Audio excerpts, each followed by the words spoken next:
Hello, everybody. Welcome to Slobio's World. Thanks for joining today. We've got an excellent video to cover. I found this video quite impressive. It feels like it landed a barrage of very powerful points throughout the entire video, one after another. Some of it potentially controversial. Let's take a look at it. And why don't you hit the subscribe button below and comment about today's topics? People really do love to read the comments. They really do connect us. Let's get started now.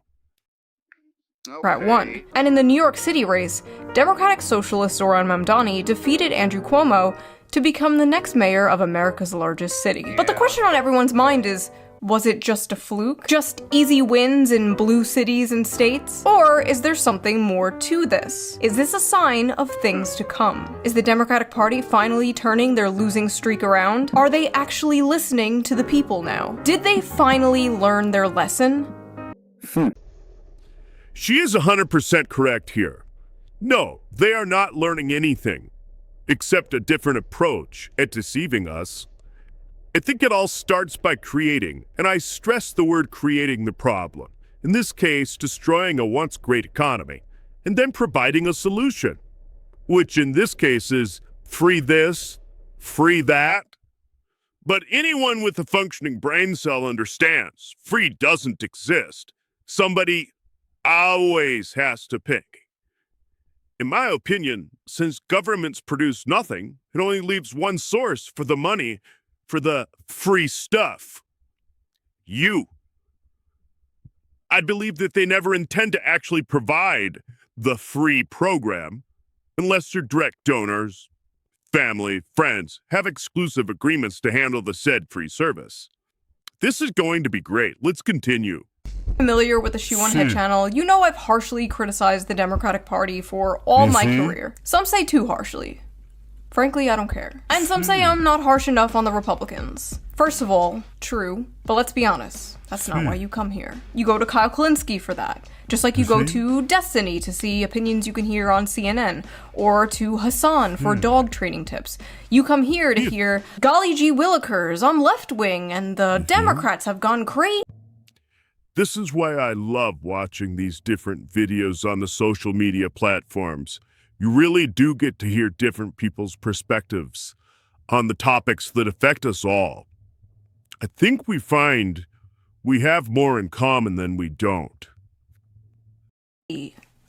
That's the shit you're here for. But are the Democrats actually getting their shit together? Or did they simply get lucky in a few blue areas? One of those blue areas being my city, New York, where Democratic Socialist candidate Zoran Mamdani won the election and will become the new mayor. And a lot of people are like really confused about how this happened. And if you're one of those people, you really need to keep watching. If you don't understand why Mamdani won, I'm sorry to say, but you're kind of like the liberals in 2016 who didn't understand why Trump won. It's actually extremely understandable why Zoran Mamdani won, and it's not just because New York is full of commies or whatever. He is objectively the best Democratic candidate that they've had in a very, very long time. Like, I know the bar is in hell there. Okay, hold on. Stop. Stop. I'm shocked. I really am shocked that he could be considered the best candidate. Yeah, energy and a smile. He promises giveaways that he has to take from working people to fulfill. Are you telling me there isn't one pro-America candidate in New York City, United States of America? Please continue. I'm going to calm down.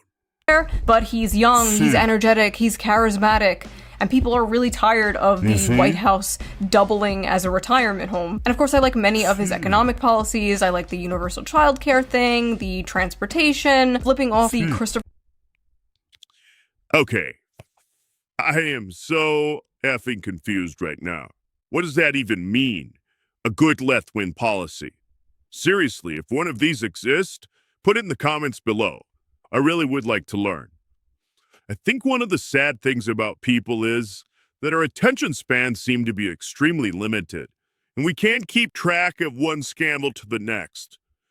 This is the strategy I think is used against us. What do you think? Columbus statue, that's the shit I don't like. Bitch, that's our fucking guy. He was a brave Italian explorer who discovered America, and in this house, Christopher Columbus is a hero. End of story. I've said this many times, but I don't think the good left-wing policies can even exist alongside the bad left-wing policies. Like, I don't know how you can have free transportation, but also be soft on crime. Like, I don't know, like, in what world does that work out? You can't have nice, clean, free transportation if a bunch of drug addicts and violent felons are going around stabbing people and setting them on fire. You can't have nice things if you don't have rules to enforce those nice things. You know what I mean? It's always such a breath of fucking fresh air when I go back to visit my family in the suburbs of Long Island and I go to the CVS. Can you imagine a woke family dinner this holiday season? Pass the tofu, please. And by the way, Grandpa, you've been canceled. Happy holidays.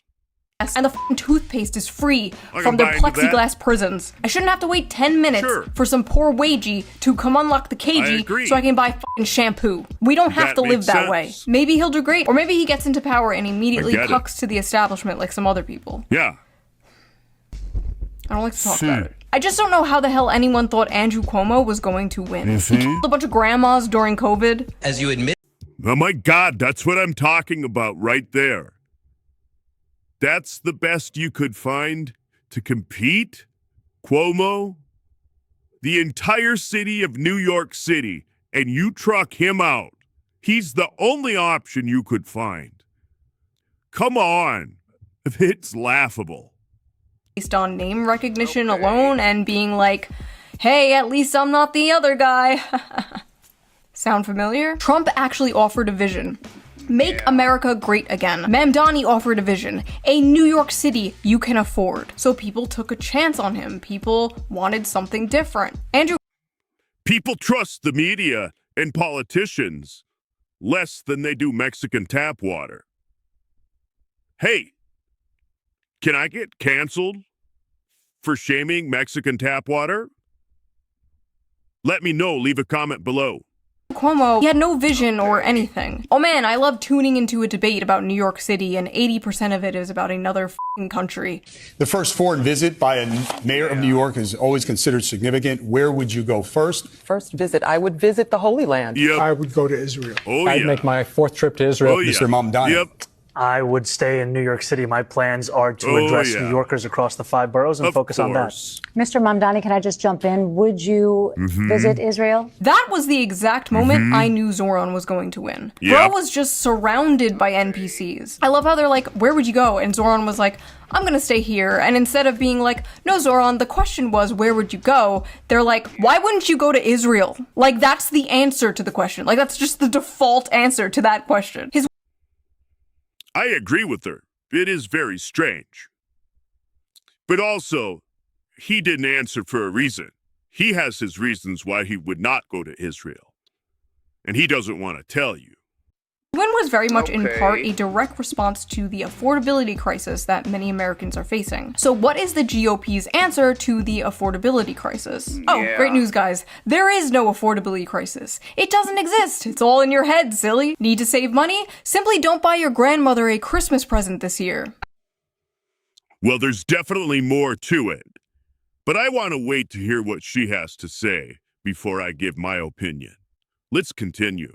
Budget, budget, budget. You need a plan. Also remember, adults don't need gifts, okay? Focus on the people in your life who are age 3 to 18. Grandma doesn't need slippers. If they don't live by you, don't get them a gift. Now's not the time to spend and break the banks. Zoran's win was also basically a direct response to the housing crisis in America. So what is the GOP's response to the pie-in-the-sky, commie gobbledygook that Zoran Mamdani is selling? Surely they have a better solution. Here we go. The White House is floating this idea. Bill Pulte is saying, thanks to President Trump, we can indeed work on the 50-year mortgage, a complete game changer.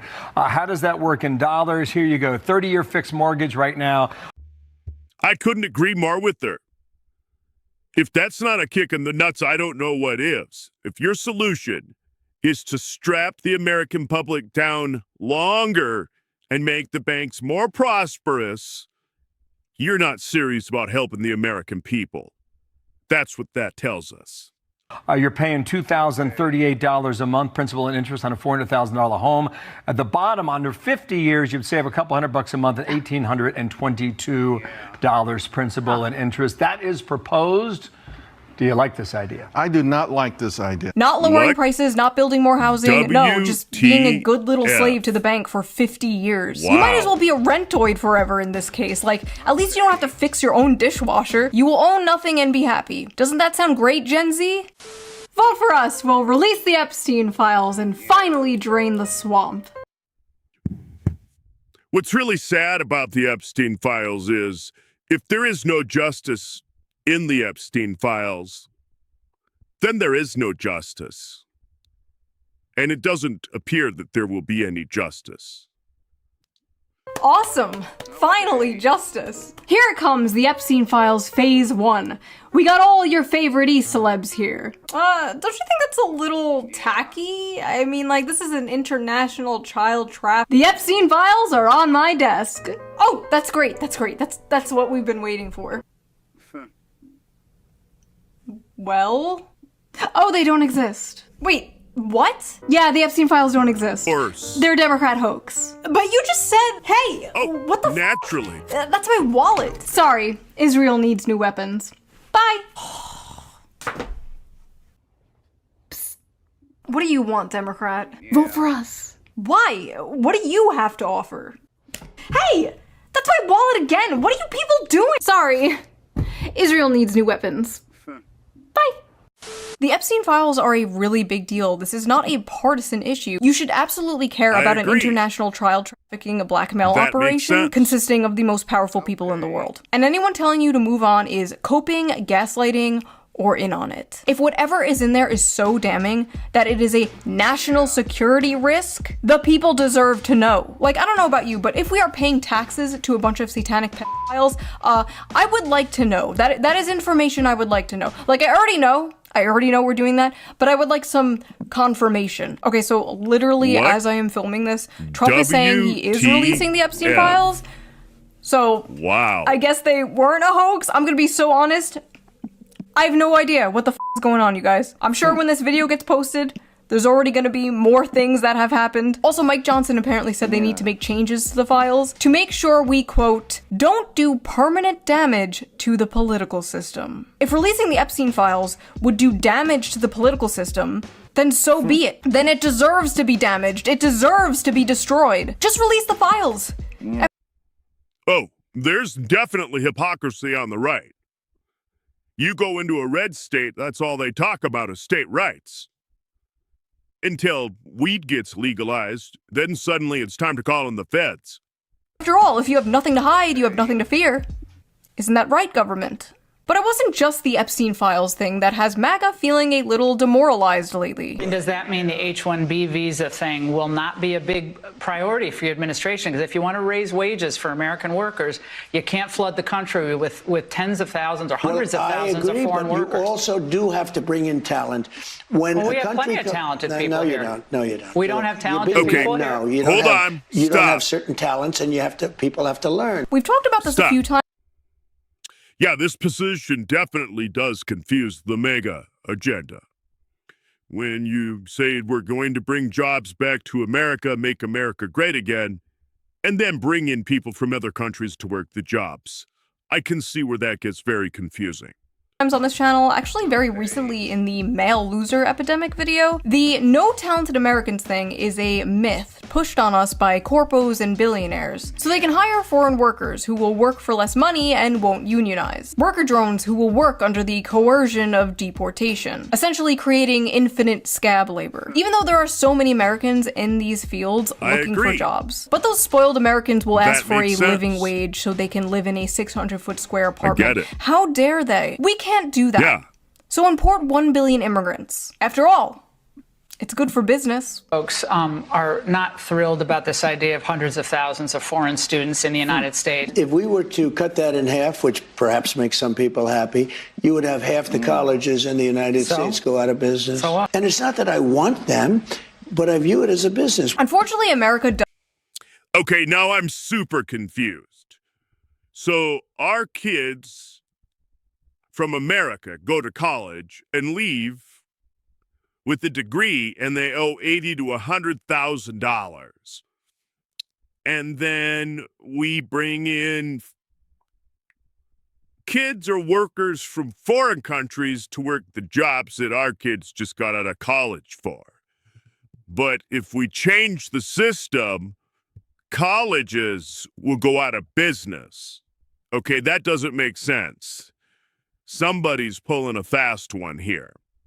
Does feel like nothing but 3 corporations in a trench coat. But America is not a business. America is not a corporation. It is a nation. To many Republicans, the solution to the affordability crisis wreaking havoc on Americans is simply trusting the free market, working hard, and if that doesn't work, they bust out all reliable. If you're a young person and you can't afford to live here, then maybe you should not live here.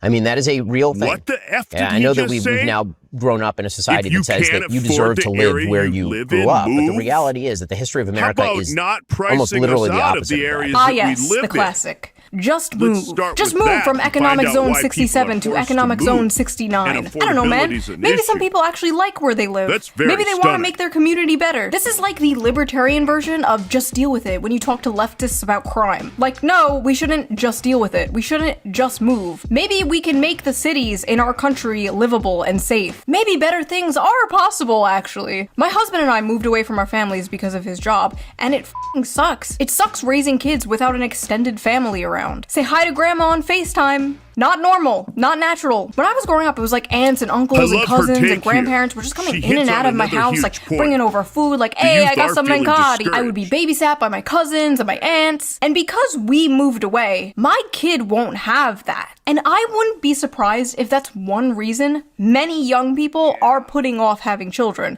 The complete lack of community, the lack of a village. If you can't afford to live where your family lives, just move to f***ing Gary, Indiana, where there's nobody around and no jobs and no family and no friends, but hey, at least you can afford a house there. That's not how life should work, Ben. Maybe take a step Makes back and sense. try to understand. Am I doing bird hands too much? You guys have made me so insecure about the f***ing bird hands thing ever since this meme. Okay, listen, I'm a woman, okay? She has some very valid points, and I love that she has the passion about the topic.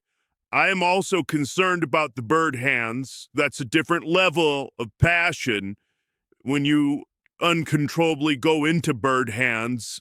So she has also the right to be concerned about the bird hand situation, and she may have to work on it.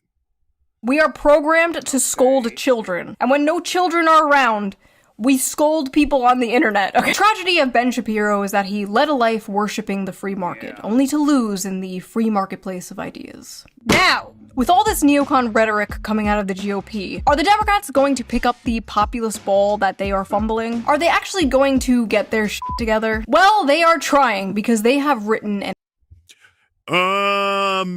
No.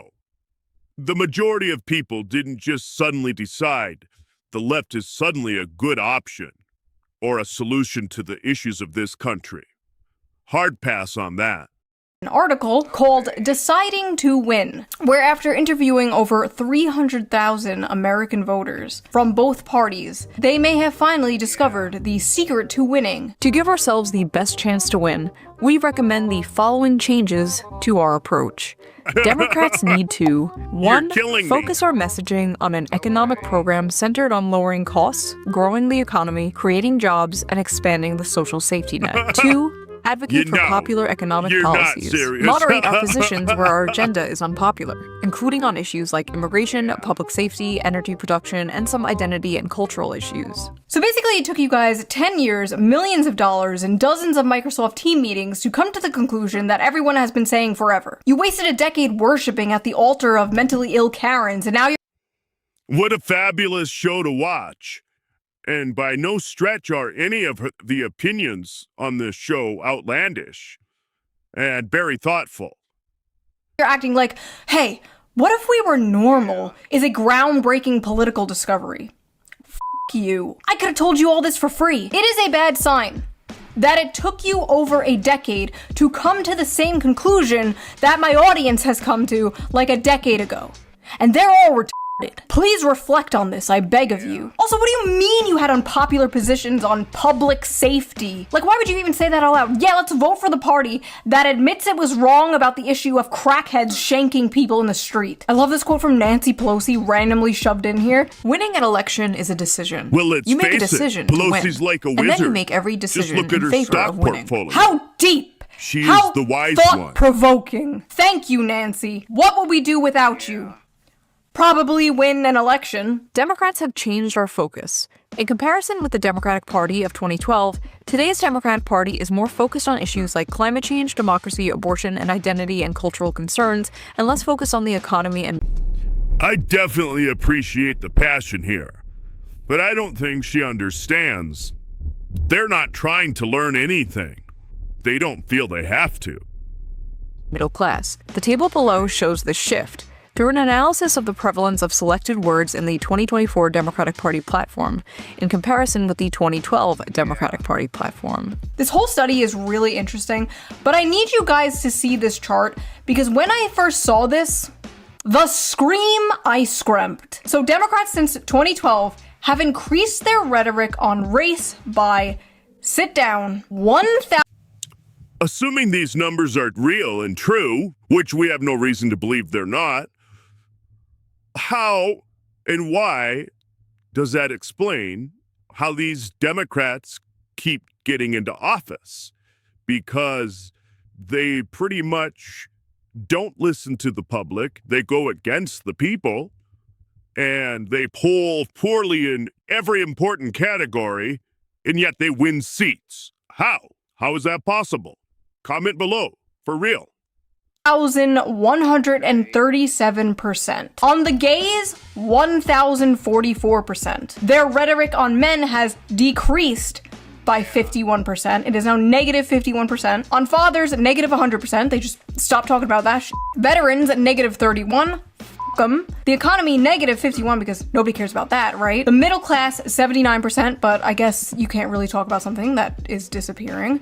And jobs, negative 47%. It somehow gets worse. Apparently voters trust Republicans more on the most important issues to them and trust Democrats the most on the least important issues to them. Like they literally care the least about LGBT, but trust Democrats the most with it. The most popular Democratic policies among voters are things like lowering drug prices, banning stock trading, expanding Medicare, and raising the minimum wage. While the most unpopular Democratic policies are things like abolishing the police, providing free healthcare to illegal immigrants, and affirmative action. You're telling me this for the first time. Democrats, here is some advice for free. You can't just be MAGA light. Why would people drink Mr. Pibb when Dr. Pepper is right there? You know what I'm saying? You gotta bring something different, something better to the table. And that difference should be working class focused economic populism. I don't just want two neocon parties, okay? But all of this is pointless when it's clear the Dems are not changing at all. They're just gonna change their messaging. They're putting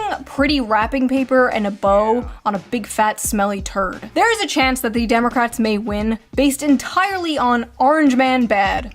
Again. Which means they might get into office by learning absolutely f***ing nothing. Again. Then the voters will go, oh my god, nothing has changed, and then they'll vote for a... You can hear the desperation for just a normal world, a normal United States of America, where people just get along and go about their business. Seems reasonable. And it's sad to hear that we are begging for that. But corruption and self-serving politics override we the people. And until that changes, this is what we're getting. And then they'll vote for a Republican. American politics is just a revolving door of villains, isn't it? Rest assured, whoever wins, we lose. If you're actually gonna do this shit, if you're actually gonna do what you're saying in this little article, you better be going whole hog, not just a tip. I'm talking embracing shoesalism. For many years, I have been smeared as many things. Grifter, flip-flopper, fence-sitter, racist, sexist, homophobic, but I am not a grifter, flip-flopper, or a fence-sitter.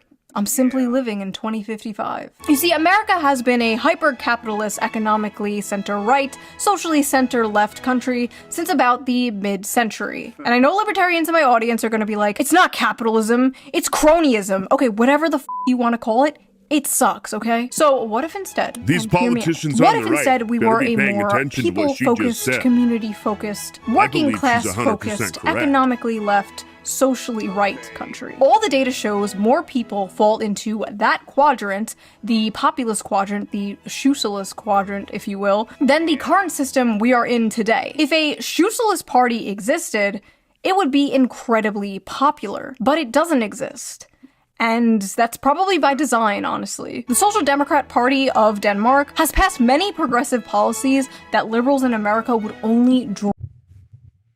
You know, part of the problem is not a lot of people show up to vote. If you look at the actual numbers of voters on some of these races, you'd be shocked on how few of people do show up. Dream of protection from rent hikes, free college and healthcare, carbon taxes, and a very strong welfare system. But the Social Democrat Party also believes in a strict immigration policy. They believe that if immigration is too fast or chaotic, it puts pressure on working class communities, weakens social unity, and makes it harder to maintain their strong welfare system. Wow, what a grifter Denmark is. I feel like so many people nowadays are like terminally left-right brain to the point where like they look at issues and instead of being like, that solution makes sense to me, I believe that, I agree with that, they instead go, that's the left-wing solution. Honestly, I don't understand the leftist logic in how they vote against their best interest. You know, it's like, hey, I make $38,000 a year, I owe $100,000 in student loan debt. I live in a collapsing city and pay 60% of my income in tax. But at least illegal immigrants I voted to import get free college, housing, and healthcare. And I get to feel morally superior. Therefore, I will believe in that. And it's so stupid and hyper-partisan and makes absolutely no sense to me. And that's why I think like a lot of left-right brain hyper-partisan people don't understand me or people like me. That's why they call me a centrist or fence-sitter or flip-flopper or whatever. And it's like, no, I'm not a fence-sitter. I have many strong opinions. You just don't like them. And no, I'm not a flip-flopper just because you don't understand the concept of having opinions that don't perfectly fall on the arbitrary, always changing left-right axis that is American circus politics. There's nothing incoherent about my beliefs on paper. None of them contradict one another. I don't understand. She likes free healthcare but doesn't want to chemically castrate children? She believes in workers' rights but wants a stricter border? I don't get it. Like, where is the contradiction? I'm basically just Bernie Sanders before he got his spine surgically removed by the DNC. In conclusion, MAGA and the Republican. It feels like everyone outside the extreme left feels this country just doesn't feel right now. None of it. You hear slightly different takes on what's going on from different sources, but the common theme seems to be people see that they're getting gaslighted 24/7. They feel there's no common sense or justice. Opportunity for the American dream is being taken away because of greed and corruption. There is a cure, there is a fix. But it starts with all of us. It starts at the local level of government. And if you really don't like what's going on, pay attention, show up at those meetings. I know it sucks, but if we don't hold them accountable where we can, they take this as a green light to do what they do. Don't forget to subscribe and leave a comment below.